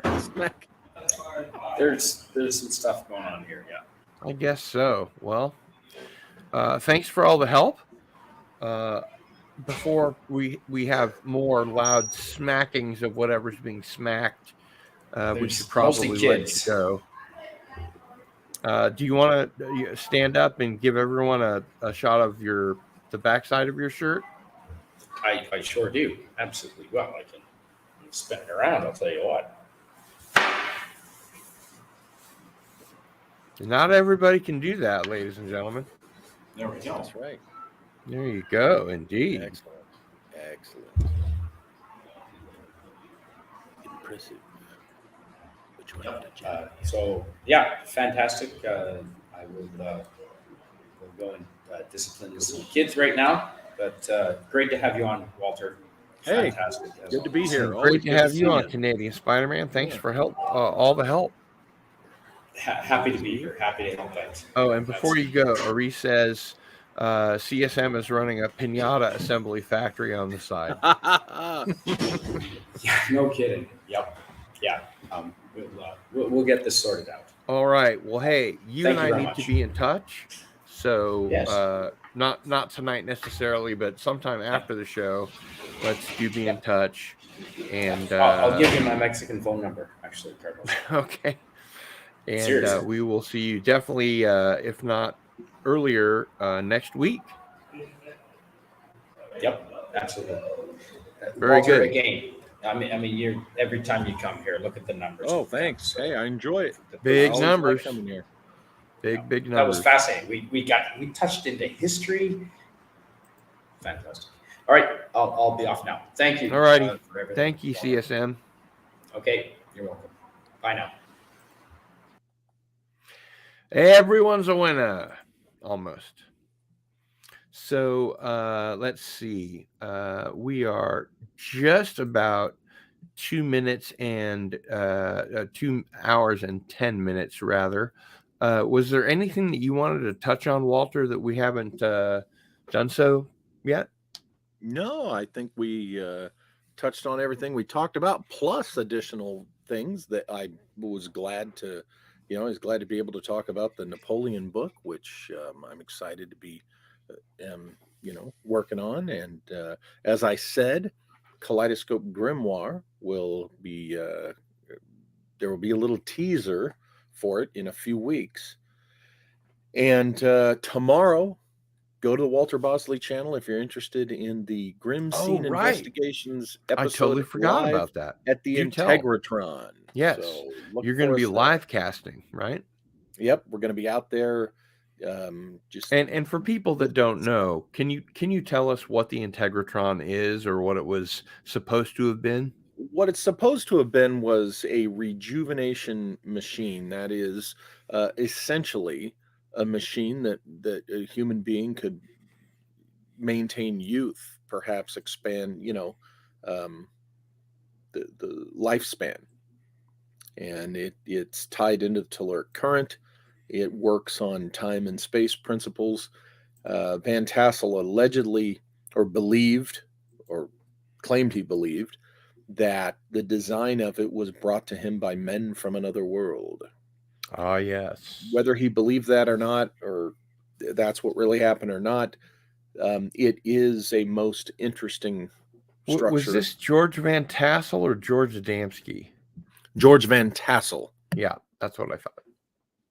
Yeah, George W. Van Tassel. Now, Adamski would appear at the UFO contactee conferences that Van Tassel would host out at the Giant Rock Airport. But no, this was Van Tassel himself. Makes you wonder, if they put their heads together on some stuff. Probably did. Because, as you're fond of pointing out, or at least I'm fond of pointing out, a lot of people consider what the early contactees had to say to be total bullshit. Yeah, pretty much. And the more things change, well, right, the more they stay the same. All you have to do is look as far as Sean David Morton. And then more recent folks, and yet what gets me is there's the people in the community that just keep eating up the same stuff that that gets served up by the folks willing to scoop it out. So now, do you remember the name of the guy that was supposed to have been a doctor that Linda Moulton Howe brought out and talked about the J-Rod story? Oh, I remember. I can never remember that guy's name. The story, but I can't remember the name of the guy. Yeah. Just as well. He doesn't deserve it. Okay. Well, that seems to be just about it. Canadian Spider-Man said, I've subscribed to Walter Bosley's YouTube channel and highly recommend it, as do I. Phantom Boomer is also now subscribed to your channel. So if nothing else... Before I forget, this Sunday night, Joshua Cutchin will be my guest. Talking about the ecology of the soul, souls, of course, UFOs, and the I've dead. been trying to get him back on the show. That's going to happen. We're going to get him back for you, and Joseph Farrell's going to happen, because I'm having Joseph Farrell on the 29th. Folks. Awesome. So Joshua Cutchin this Sunday, Joseph Farrell a week from Sunday, and that's going to happen here too. You're going to see Joseph Farrell here on Into the Fringe. Very probably good. Not long after that. Well, I'm glad to hear it. And once again, Walter, thank you again for joining us. You're a fan favorite. We always hit big numbers when you come on. Thank you all. Appreciate and that. This was my first episode where I was properly monetized and had all my levels set up and everything. So It was I great. owe everything to you. It looked good. You're doing a great job. Just keep on going. Wow, thank you. Thank you very much. Thank you very much. All right. Well, that'll do it for this episode of Into the Fringe. And from Walter Bosley and Cardinal Sin, we are